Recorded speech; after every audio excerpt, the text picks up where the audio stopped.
ছাত্রদলের পক্ষ থেকে যে সকল হসপিটালে রোগীদেরকে নেওয়া হয়েছে সেখানে টিম করে দেওয়া হয়েছে যে কোন ডাক্তারের সাথে যোগাযোগ করলে ব্লাড পাওয়া যেতে পারে।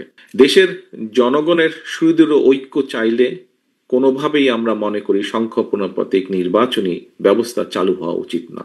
শাসক পাল্টেছে কিন্তু শাসনের চরিত্র বোধহয় পাল্টেনি। আজকে এই অনুষ্ঠানটি এমন একটি সময়ে অনুষ্ঠিত হচ্ছে যখন আজকে সকালে ঢাকায় একটি দুর্ঘটনা ঘটেছে। এর মধ্যে সবাই আপনারা জানেন এখানে এই অনুষ্ঠানটি শুরু হয়েছে বেশ কিছুক্ষণ আগে।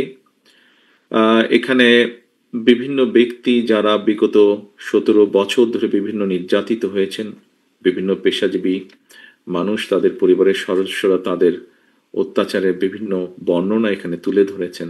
কিন্তু একই সাথে আজকে একটি দুর্ঘটনা ঘটে যাওয়াতে আমরা হয়তো অনুষ্ঠানটি একটু ছোট করে এনেছি।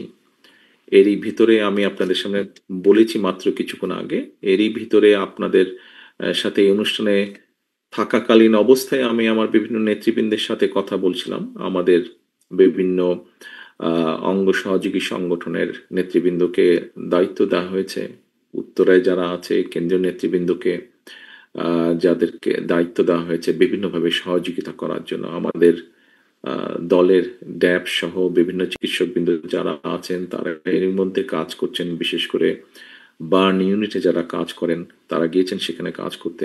আমাদের অঙ্গ সহযোগী সংগঠনের নেতা কর্মীদেরকে নির্দেশনা দেওয়া হয়েছে। প্রচুর ব্লাডের প্রয়োজন হচ্ছে সম্ভবত হসপিটালগুলোতে, যেহেতু ব্লাডের শর্টেজ আছে।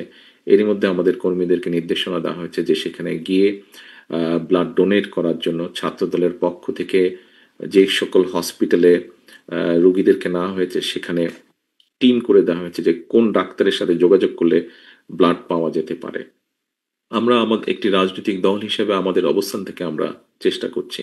যেখানে ঘটনাটি ঘটেছে সেখানে খুব সম্ভবত এরই মধ্যে সেনাবাহিনী জায়গাটিকে কর্ডন করেছে, কিন্তু সেনাবাহিনীকেও এবং পুলিশ সহ বিভিন্ন সংস্থা যারা কাজ করছেন তাদেরকে সহযোগিতা করার জন্য আমাদের দলীয় ভলেন্টিয়ার্স যারা আছে, নেতাকর্মী যারা আছে তাদেরকেও নির্দেশনা দেওয়া হয়েছে।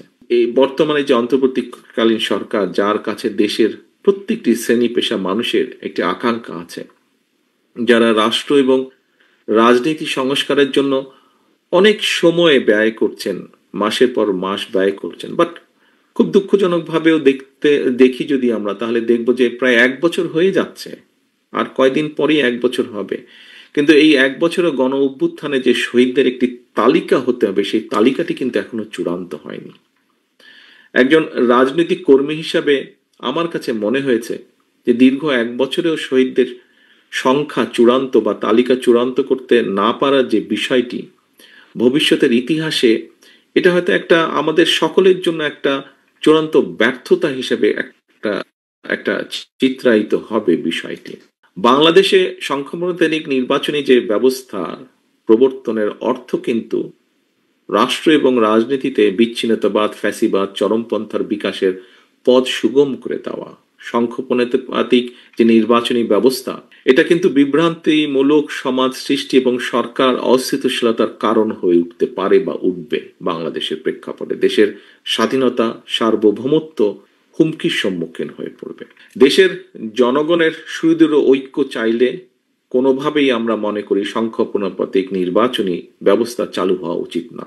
গণ অভ্যুত্থানের কৃতিত্ব কিন্তু কোনো একক গোষ্ঠী বা দলের নয়। এই কথাটি প্রথম থেকে আমি এবং বাংলাদেশ জাতীয়তাবাদী দল আমরা সকলে বলে আসছি। সকল শ্রেণী পেশার মানুষ একটি গণতান্ত্রিক বাংলাদেশের জন্য জীবন দিয়েছে। শাসক পাল্টেছে কিন্তু শাসনের চরিত্র বোধহয় পাল্টেনি। জনগণের এমন একটা ধারণা যদি সৃষ্টি হয় তা হবে কিন্তু গণতন্ত্রকে প্রাতিষ্ঠানিক রূপ দেওয়ার ক্ষেত্রে একটি বিশাল বড় সংকট হবে সেটা, যদি জনগণের মধ্যে এরকম কোনো ধারণা